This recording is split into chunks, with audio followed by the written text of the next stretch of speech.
नमस्कार। दोपहर समाचार में आपका स्वागत है।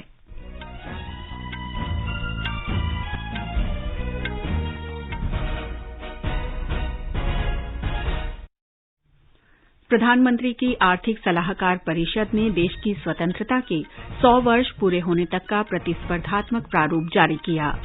प्रधानमंत्री नरेंद्र मोदी बृहस्पतिवार और शुक्रवार को कर्नाटक और केरल के दौरे पर रहेंगे। शुक्रवार को कोच्चि में स्वदेश निर्मित पहले विमान वाहक विक्रांत का जलावतरण करेंगे। विदेश मंत्री एस जयशंकर ने कहा, सीमा पर स्थिति भारत और चीन के संबंधों का निर्धारण करेगी। विज्ञान और प्रौद्योगिकी मंत्री जितेंद्र सिंह ने कहा, भारत का चमड़ा उद्योग स्टार्टअप्स और उद्यमशीलता के लिए विश्व स्तरीय अवसर प्रदान कर रहा है। सीबीआई ने दिल्ली सरकार की शराब नीति में कथित अनियमितताओं की जांच के सिलसिले में उप मुख्यमंत्री मनीष सिसोदिया के लॉकर की तलाशी ली। कर्नाटक में वर्षा का कहर, कई जिलों में स्कूल बंद किए गए। मौसम विभाग ने 13 जिलों में येलो अलर्ट जारी किया। पाकिस्तान में वर्षा और बाढ़ से 1100 से अधिक लोगों की मौत, 3 करोड़ 30 लाख से अधिक लोग प्रभावित। केरल में आज अथम मनाए जाने के साथ ही 10 दिन के ओणम पर्व की शुरुआत। डूरंड कप फुटबॉल में आज नेरोका का मुकाबला हैदराबाद से और बेंगलुरु का गोवा से, और जापान ओपन बैडमिंटन टूर्नामेंट में एचएस प्रणॉय का मुकाबला हांगकांग के एनजी कालोंग से।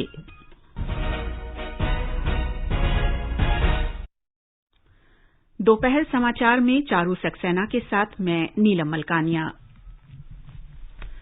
प्रधानमंत्री की आर्थिक सलाहकार परिषद ने आज नई दिल्ली में देश की स्वतंत्रता के 100 वर्ष पूरे होने तक का प्रतिस्पर्धात्मक प्रारूप जारी किया। इसे प्रधानमंत्री आर्थिक सलाहकार परिषद के अध्यक्ष विवेक देबरॉय, जी20 में भारत के शेरपा अमिताभ कांत और परिषद के सदस्य संजीव सान्याल और हार्वर्ड बिजनेस स्कूल की ओर से डॉ क्रिश्चियन केटेल्स की मौजूदगी में जारी किया गया। इस अवसर पर डॉ देबरॉय ने कहा कि इस प्रारूप में 2047 तक भारत को एक अत्यधिक समृद्ध देश बनाने के लिए आर्थिक पहलुओं के महत्व को दर्शाया गया है और ये भी उल्लेख किया गया है कि इस दिशा में क्या कार्य करने की आवश्यकता है। उन्होंने कहा कि खपत, निवेश, सरकारी व्यय और शुद्ध निर्यात आर्थिक वृद्धि के वाहक हैं। उन्होंने कहा कि 2014 से सरकार आकांक्षी जिला कार्यक्रम और उज्ज्वला जैसी विभिन्न योजनाओं के माध्यम से असमानता को दूर करने के लिए कई कदम उठा रही है। डॉक्टर देबरॉय ने कहा कि यदि देश के विकास पथ पर ले जाना है तो सरकार की नीतियां और उद्यम और बाजार दोनों को ही समयबद्ध तरीके से काम करना होगा। जी शेरपा अमिताभ कांत ने कहा कि विश्व के परिदृश्य में भारत सतत विकास की दिशा में लोगों के जीवन को सुगम बनाने और उद्योगों के लिए कारोबार करना सुगम बनाने के आदर्श को लेकर आगे बढ़ रहा है। प्रतिस्पर्धात्मक प्रारूप आर्थिक सलाहकार परिषद संस्थान के doctor Amit Kapoor, Harvard business school के प्रोफेसर माइकल ई पॉर्टर और डॉक्टर क्रिश्चियन केटेल्स के सहयोग से तैयार किया गया है। ये प्रारूप सामाजिक प्रगति और साझा समृद्धि में अंतर्निहित स्थिरता और रूपांतरण की दिशा में भारत की अर्थव्यवस्था को आगे बढ़ाने के लिए नीतिगत लक्ष्यों, सिद्धांतों और दृष्टिकोणों का प्रस्ताव करता है। प्रधानमंत्री नरेंद्र मोदी बृहस्पतिवार और शुक्रवार को केरल और कर्नाटक का दौरा करेंगे। विदेश में बने पहले विमान वाहक पोत विक्रांत का शुक्रवार को कोच्चि में जलावतरण करेंगे। इसके साथ ही देश में 2 विमान वाहक पोत संचालित होने लगेंगे। इससे राष्ट्र की समुद्री सुरक्षा बढ़ेगी। इस अवसर पर आयोजित कार्यक्रम के दौरान प्रधानमंत्री नौसेना के नए ध्वज निशान का अनावरण करेंगे, जिससे औपनिवेशिक अतीत से छुटकारा मिलेगा और समृद्ध भारतीय समुद्री विरासत को उचित सम्मान मिलेगा। श्री मोदी केरल में कोच्चि हवाई अड्डे के निकट कल्लाड़ी गांव में आदि शंकराचार्य की जन्मस्थली भी जाएंगे। इसे श्री आदि शंकरा जन्मभूमि क्षेत्रम भी कहा जाता है। इससे पहले बृहस्पतिवार को प्रधानमंत्री कर्नाटक जाएंगे।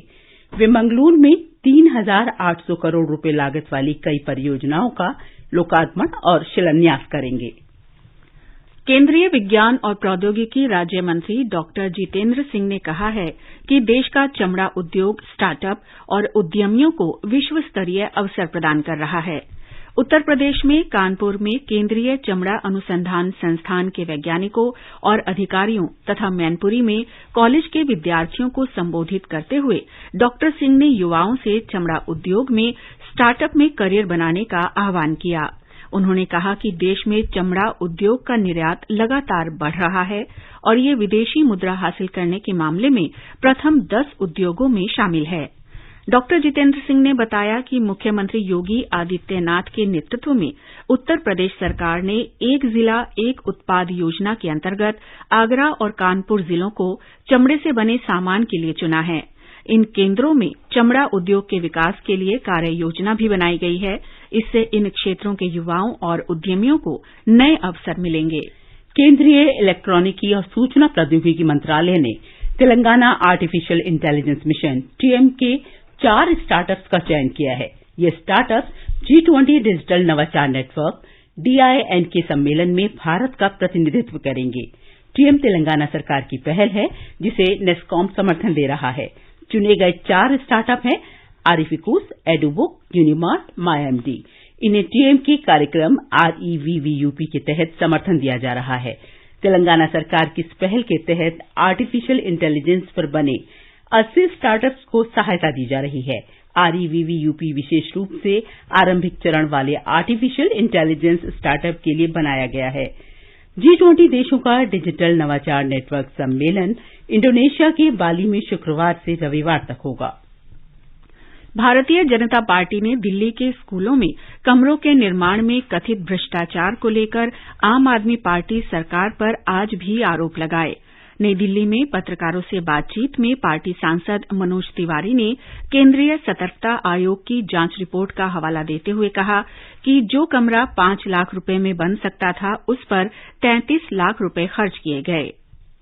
हमने केस किए थे कि 5 लाख रुपए के कमरे 25 लाख में बन रहे हैं। 5 का 25 ऐसा दिल्ली के लोग सन्न थे। लेकिन जब ये रिपोर्ट आई है तो आप सभी को जान करके दुख होगा कि ये रिपोर्ट कह रही है कि ये 5 का 25 नहीं, ये 5 लाख का 33 लाख है। ये हमारे दिल्ली के विद्यालयों की शिक्षा की व्यवस्था। इन 194 schools 1214 toilets were constructed. Toilets were counted and projected as classrooms by Delhi government. Shri Tiwari ने कहा कि शौचालयों को भी कमरों में गिना जाता था। श्री तिवारी ने कहा कि कमजोर और अर्धस्थायी ढांचे बनाए गए जो बच्चों के लिए खतरनाक हो सकते हैं। भाजपा के एक अन्य नेता शहजाद पूनावाला ने कहा कि 38 दिन हो गए हैं और मुख्यमंत्री अरविंद केजरीवाल ने कथित शराब घोटाले पर भाजपा के सवालों का कोई जवाब नहीं दिया है। उन्होंने कहा कि आम आदमी पार्टी मुद्दे को भटकाती है। श्री पूनावाला ने कहा कि जनता जानना चाहती है कि केजरीवाल भ्रष्टाचार में लिप्त अपने मंत्रियों का त्यागपत्र कब मांगेंगे। ये समाचार हमारी वेबसाइट newsonair.com/hindi और हमारे mobile app news on AIR पर भी उपलब्ध हैं। मुट्ठी भर अंग्रेज और हमारे विशाल देश पर राज करने का स्वप्न देख रहे हैं, पर हम इनके स्वप्न को चकनाचूर कर देंगे। निकल पड़े स्वाधीनता के पथ भाले, स्वतंत्रता संग्राम की सुनी अनसुनी कहानियों के साथ स्वराज हर रविवार रात 9 बजे डीडी नेशनल पर।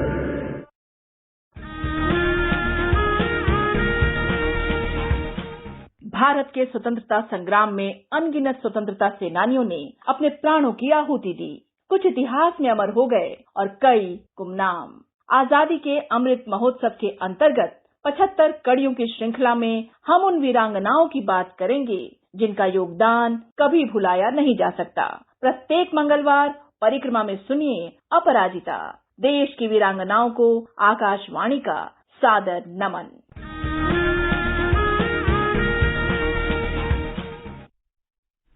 दोपहर समाचार में आपका फिर स्वागत है। विदेश मंत्री डॉक्टर एस जयशंकर ने कहा है कि सीमा पर स्थिति भारत और चीन के संबंधों का निर्धारण करेगी। उनकी ये टिप्पणी भारत और चीन के बीच मौजूदा सैन्य संबंधों के संदर्भ में आई है। नई दिल्ली में कल एक समारोह को संबोधित करते हुए डॉक्टर जयशंकर ने कहा कि एशिया का भविष्य भारत चीन संबंधों में प्रगति पर निर्भर करेगा। उन्होंने दोनों देशों के बीच संबंधों की सकारात्मकता और उन्हें निरंतर बनाए रखने के लिए परस्पर संवेदनशीलता, सम्मान और हितों पर जोर दिया। विदेश मंत्री ने कहा कि राष्ट्र की संप्रभुता और एकता का सम्मान होना चाहिए और जो भी कदम उठाए जाएं वे आपसी परामर्श से होने चाहिए, न कि एक तरफा। डॉक्टर सुब्रमण्यम जयशंकर कल संयुक्त अरब अमीरात की यात्रा पर जाएंगे। वे भारत संयुक्त अरब अमीरात संयुक्त आयोग की 14वीं बैठक और संयुक्त अरब अमीरात के विदेश मंत्री शेख अब्दुल्ला बिन जायद अल नाहयान के साथ तीसरी भारत संयुक्त अरब अमीरात रणनीतिक वार्ता की सह अध्यक्षता करेंगे। 3 दिन की यात्रा के दौरान डॉक्टर जयशंकर संयुक्त अरब अमीरात के अन्य गणमान्य व्यक्तियों से भी मुलाकात करेंगे। विदेश मंत्रालय ने कहा है कि इन बैठकों में दोनों पक्षों के बीच व्यापक रणनीतिक साझेदारी की समीक्षा की जाएगी। संयुक्त राष्ट्र महासभा के अध्यक्ष और मालदीव के विदेश मंत्री अब्दुल्ला शाहिद ने कहा है कि लोगों के बीच संपर्क और महत्वपूर्ण समझौते भारत और मालदीव के संबंधों को उत्कृष्ट बनाते हैं। एक समाचार एजेंसी के साथ भेंटवार्ता में श्री शाहिद ने कहा कि कई परियोजनाओं पर काम चल रहा है और पिछले कुछ वर्षों में कई प्रमुख समझौतों पर हस्ताक्षर किए गए हैं। उन्होंने कहा कि मालदीव और भारत के संबंध दोनों देशों के इतिहास में अब तक के सर्वोच्च स्तर पर हैं। आगे बढ़ने से पहले मुख्य समाचारों पर एक नजर। प्रधानमंत्री की आर्थिक सलाहकार परिषद ने देश की स्वतंत्रता के 100 वर्ष पूरे होने तक का प्रतिस्पर्धात्मक प्रारूप जारी किया। प्रधानमंत्री नरेंद्र मोदी बृहस्पतिवार और शुक्रवार को कर्नाटक और केरल के दौरे पर रहेंगे। शुक्रवार को कोच्चि में स्वदेश निर्मित पहले विमान वाहक विक्रांत का जलावतरण करेंगे। विदेश मंत्री एस जयशंकर ने कहा, सीमा पर स्थिति भारत और चीन के बीच संबंधों का निर्धारण करेगी। विज्ञान और प्रौद्योगिकी मंत्री जितेंद्र सिंह ने कहा, भारत का चमड़ा उद्योग स्टार्टअप्स और उद्यमशीलता के लिए विश्व स्तरीय अवसर प्रदान कर रहा है। सीबीआई ने दिल्ली सरकार की शराब नीति में कथित अनियमितताओं की जांच के सिलसिले में उप मुख्यमंत्री मनीष सिसोदिया को लॉकर की तलाशी ली। कर्नाटक में वर्षा का कहर, कई जिलों में स्कूल बंद किए गए। मौसम विभाग ने 13 जिलों में येलो अलर्ट जारी किया। पाकिस्तान में वर्षा और बाढ़ से 1100 से अधिक लोगों की मौत, 3 करोड़ 30 लाख से अधिक लोग प्रभावित। केरल में आज अथम मनाए जाने के साथ ही 10 दिन के ओणम पर्व की शुरुआत। टूरन कप फुटबॉल में आज नेरोको का मुकाबला हैदराबाद से और बेंगलुरु का गोवा से। जापान ओपन बैडमिंटन टूर्नामेंट में एचएस प्रणॉय का मुकाबला हांगकांग की एनर्जी कॉलोंग से।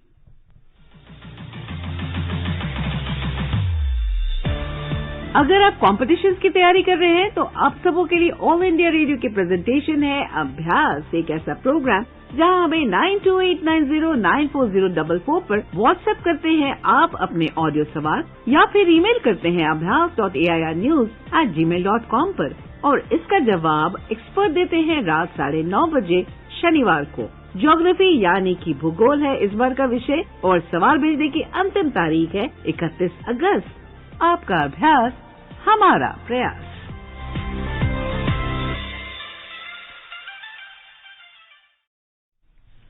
उच्चतम न्यायालय की संविधान पीठ 13 और 14 सितंबर को आर्थिक रूप से कमजोर वर्गों के लिए आरक्षण की संवैधानिक वैधता को चुनौती देने वाली याचिका पर सुनवाई करेगी। संविधान पीठ आंध्र प्रदेश में मुसलमानों को सामाजिक और आर्थिक रूप से पिछड़े वर्ग के रूप में आरक्षण देने की वैधता की चुनौती वाली याचिका पर भी सुनवाई करेगी। न्यायालय की पीठ ने इन मामलों को 6 सितंबर के लिए सूचीबद्ध करने का फैसला किया। इन मामलों की सुनवाई और सुनवाई से पहले की औपचारिकताएं तथा समय सीमा तय करने के बारे में ये फैसला किया गया है।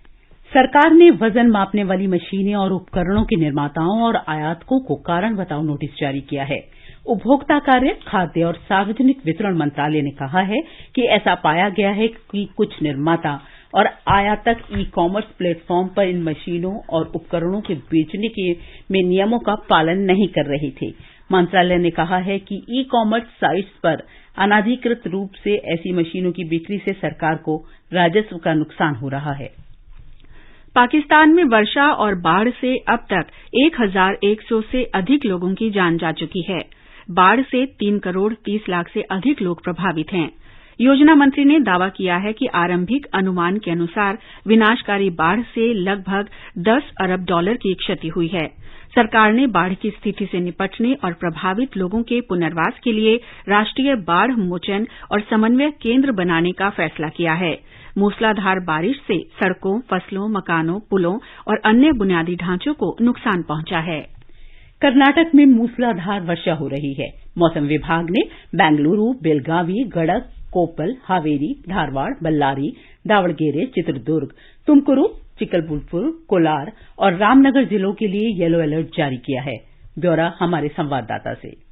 राज्य के कई जिलों में आज बारिश की वजह से स्कूलों को छुट्टी दे दी गई थी। राज्य के कई भागों में भारी बारिश की वजह से नदी, तालाब ऊपरी स्तर पर बह रहे हैं। पेड़ के गिरने से संपत्ति का नुकसान, बिजली की कटौती की घटना सामने आई है। पानी भर जाने की वजह से कई फसल और घरों को नुकसान पहुंचा है। रामनगर के पास पानी भर जाने की वजह से बेंगलुरु मैसूर मार्ग में वाहनों के आवागमन पर प्रभाव हुआ है। मुख्यमंत्री बसवराज बोम्माई कल रामनगर और चन्नपटना तालुक के बारिश प्रभावित प्रदेशों का मुआयना करने गए थे। उन्होंने आश्वासन दिलाया कि बारिश से हुए नुकसान का सर्वे किया जाएगा और रेवेन्यू विभाग अतिशीघ्र अपना रिपोर्ट सौंपेगा। उन्होंने कहा कि राज्य के 16 जिले बारिश से प्रभावित हैं। सुधींद्र, आकाशवाणी समाचार, बेंगलुरु। उधर केरल में एर्नाकुलम, कोट्टायम, अलाप्पुझा और पत्तनमथिट्टा जिलों में तेज बारिश हो रही है। मौसम विभाग ने बहुत तेज वर्षा की संभावना के मद्देनजर पत्तनमथिट्टा, अलाप्पुझा, कोट्टायम, एर्नाकुलम, इडुक्की और त्रिशूर जिलों में ऑरेंज अलर्ट जारी किया है। हमारे संवाददाता ने बताया है कि राज्य के बाकी 8 जिलों के लिए येलो अलर्ट जारी किया गया है। ये समाचार आकाशवाणी से प्रसारित किए जा रहे हैं। ताजा समाचार जानने के लिए आप हमारे Twitter handle @AIR News Hindi को फॉलो कर सकते हैं। क्या आप वरिष्ठ नागरिक हैं? क्या आपके मन में सेहत, आर्थिक, सामाजिक या भावनात्मक मुद्दों से जुड़ा कोई सवाल है? आकाशवाणी आपके लिए लेकर आया है कार्यक्रम एक कदम और बुजुर्गों के लिए, हर रविवार रात 9:30 बजे FM गोल्ड पर। रविवार 4 सितंबर FM गोल्ड पर रात 9:30 बजे प्रसारित होने वाले हमारे कार्यक्रम का विषय है बुजुर्गों के लिए रोजगार के वैकल्पिक अवसर। आप अपने सवाल हमें 1 सितंबर तक भेज सकते हैं। हमारा नंबर है 9289094044। आप हमें ईमेल भी कर सकते हैं। पता है एक कदम और AIRnews@gmail.com।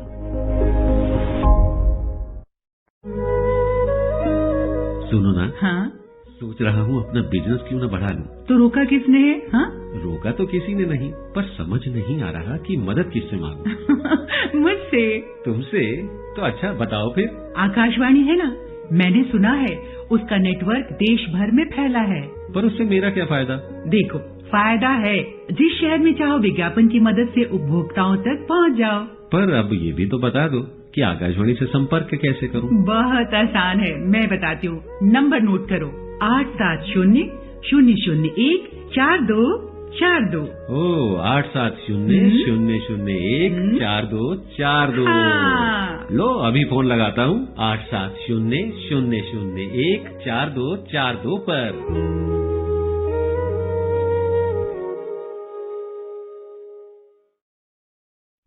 ये आकाशवाणी है। केरल में आज से ओणम पर्व की शुरुआत हो रही है।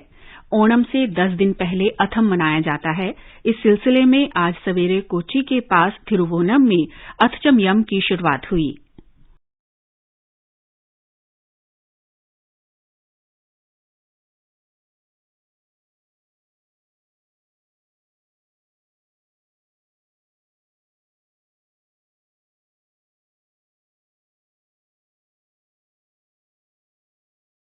महाराष्ट्र में कल से 10 दिन तक चलने वाले गणेशोत्सव के लिए सभी तैयारियां पूरी कर ली गई हैं।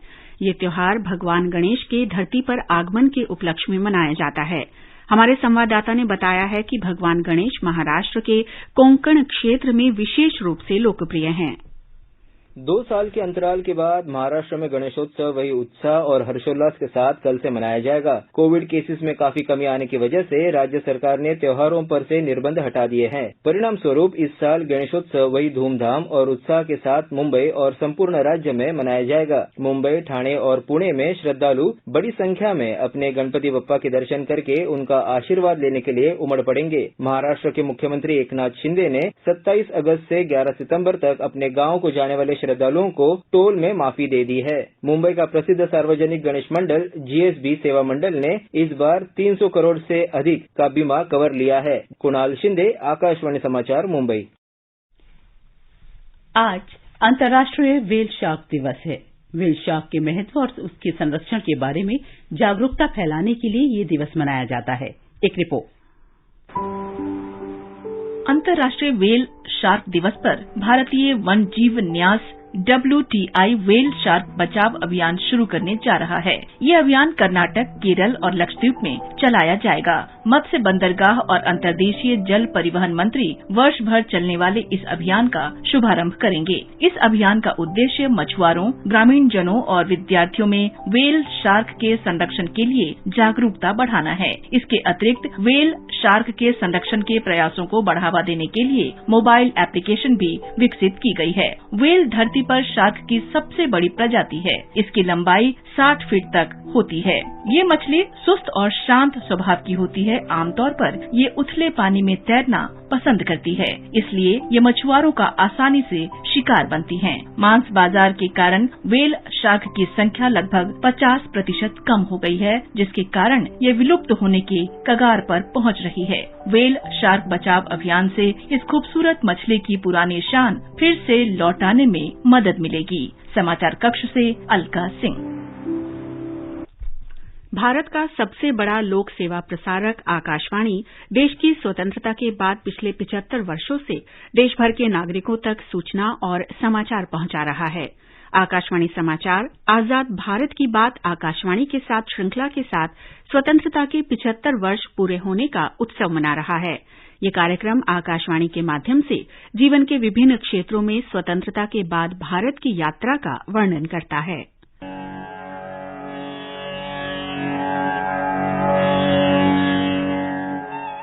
आजाद भारत की बात आकाशवाणी के साथ की आज की कड़ी में हम आपके लिए भारत में आपातकाल के काले दिनों की कहानी लेकर आए हैं।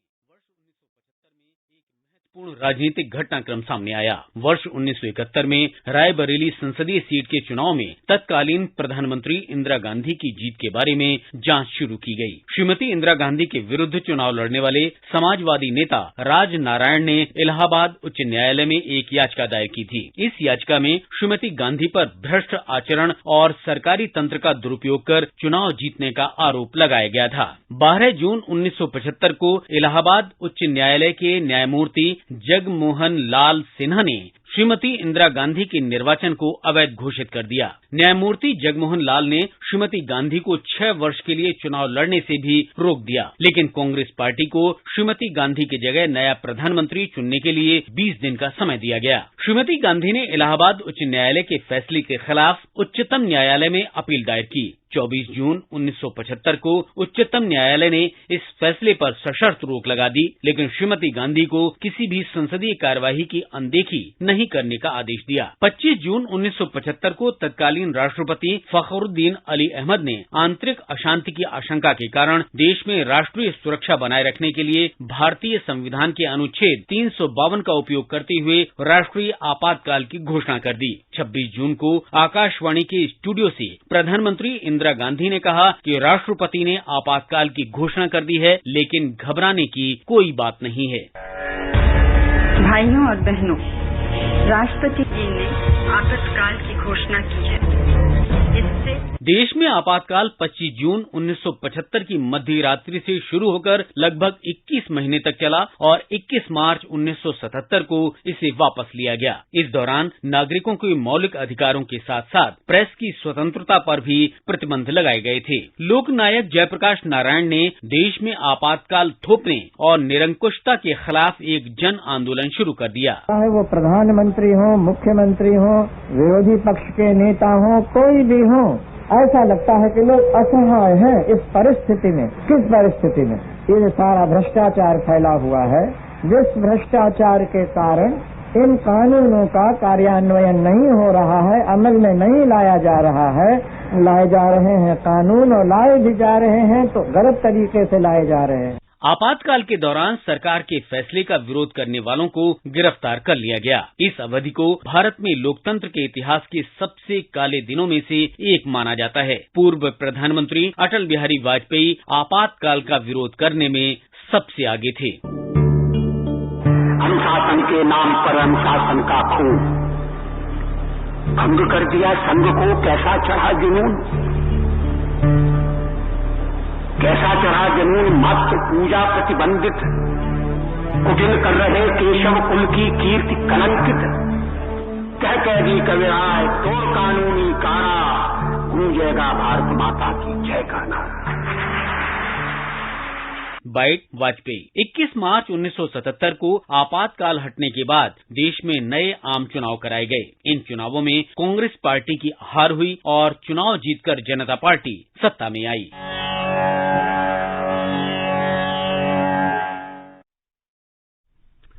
आजाद भारत की बात आकाशवाणी के साथ कार्यक्रम ट्विटर @AIR न्यूज अलर्ट्स पर, YouTube channel news on AIR official पर, news on AIR app, Facebook और इंस्टाग्राम पर सुना जा सकता है।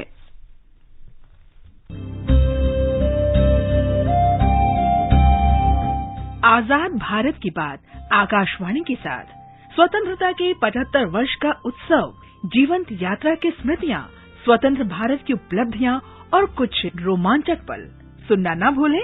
आकाशवाणी के FM गोल्ड चैनल 100.1 मेगाहर्ट्ज और दूसरे चैनलों पर 15 अगस्त से प्रतिदिन प्रसारित श्रृंखला आजाद भारत की बात आकाशवाणी के साथ।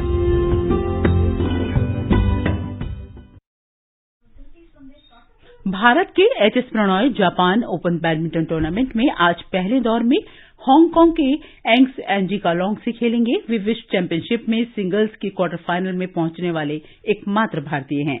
प्रणॉय इस वर्ष अच्छी फॉर्म में चल रहे हैं। उन्होंने एक के बाद एक इंडियन ओपन, सैयद मोती इंटरनेशनल और जर्मन ओपन के क्वार्टर फाइनल में जगह बनाई। डूरंड कप फुटबॉल टूर्नामेंट में अब से कुछ देर बाद इम्फाल में नेरोका एफसी का सामना हैदराबाद एफसी से होगा। शाम 6 बजे कोलकाता में बेंगलुरु एफसी और एफसी गोवा आमने सामने होंगे। अमेरिकी ओपन टेनिस टूर्नामेंट के पहले दिन कल मौजूदा चैंपियन रूस के डेनिल मेदवेदेव ने पुरुष सिंगल्स के पहले दौर में कुजलोव को हराया। अगले दौर में उनका सामना फ्रांस के आर्थर रिनच से होगा। ब्रिटेन के एंडी मरे ने अर्जेंटीना के फ्रांसिस्को सेरेंडोला को हराकर दूसरे दौर में प्रवेश किया। महिला सिंगल्स में रूस की वेरोनिका कुद्रुतोवा, फ्रांस की कैरोलिन ग्रासिया, ग्रीस की मारिया सकारी और अमेरिका की एलिसन रिस्के अमृतराज दूसरे दौर में पहुंच गई हैं। कोरोना नियमों से जुड़े विवाद के कारण सर्बिया के नोवाक जोकोविच इस टूर्नामेंट में नहीं खेल रहे हैं। सरकार स्कूली पाठ्यक्रम में खेल और उनसे जुड़ी विभिन्न गतिविधियों को शामिल करने की दिशा में कार्य कर रही है। राष्ट्रीय खेल दिवस के अवसर पर कल नई दिल्ली में शिक्षा मंत्री धर्मेंद्र प्रधान ने कहा कि केंद्र सरकार खेलों को लोकप्रिय बनाने और इनसे जुड़ी प्रतिभाओं को विकसित करने के हर संभव प्रयास कर रही है। इस अवसर पर युवा कार्य और खेल मंत्री अनुराग ठाकुर ने भी खिलाड़ियों से बातचीत की। श्री प्रधान ने कहा कि राष्ट्रीय शिक्षा नीति 2020 में खेलों को स्कूली पाठ्यक्रम में शामिल करने की परिकल्पना की गई है और खेलों के माध्यम से सीखने पर जोर दिया गया है। अंत में मुख्य समाचार एक बार फिर। प्रधानमंत्री की आर्थिक सलाहकार परिषद ने देश की स्वतंत्रता के 100 वर्ष पूरे होने तक का प्रतिस्पर्धात्मक प्रारूप जारी किया। प्रधानमंत्री नरेंद्र मोदी बृहस्पतिवार और शुक्रवार को कर्नाटक और केरल के दौरे पर रहेंगे। शुक्रवार को कोच्चि में स्वदेश निर्मित पहले विमान वाहक विक्रांत का जलावतरण करेंगे। विदेश मंत्री एस जयशंकर ने कहा, सीमा पर स्थिति भारत और चीन के संबंधों का निर्धारण करेगी। विज्ञान और प्रौद्योगिकी मंत्री जितेंद्र सिंह ने कहा, भारत का चमड़ा उद्योग स्टार्टअप्स और उद्यमशीलता के लिए विश्व स्तरीय अवसर प्रदान कर रहा है। सीबीआई ने दिल्ली सरकार की शराब नीति में कथित अनियमितताओं की जांच के सिलसिले में उप मुख्यमंत्री मनीष सिसोदिया के लॉकर की तलाशी ली। कर्नाटक में वर्षा का कहर, कई जिलों में स्कूल बंद किए गए। मौसम विभाग ने 13 जिलों में येलो अलर्ट जारी किया। पाकिस्तान में वर्षा और बाढ़ से 1100 से अधिक लोगों की मौत, 3 करोड़ 30 लाख से अधिक लोग प्रभावित। केरल में आज अथम मनाए जाने के साथ ही 10 दिन के ओणम पर्व की शुरुआत। डूरंड कप फुटबॉल में आज नेरोका का मुकाबला हैदराबाद से और बेंगलुरु का गोवा से, और जापान ओपन बैडमिंटन टूर्नामेंट में एचएस प्रणॉय का मुकाबला हांगकांग के एनजी कालोंग से। इसके साथ ही दोपहर समाचार का ये अंक समाप्त हुआ। नमस्कार।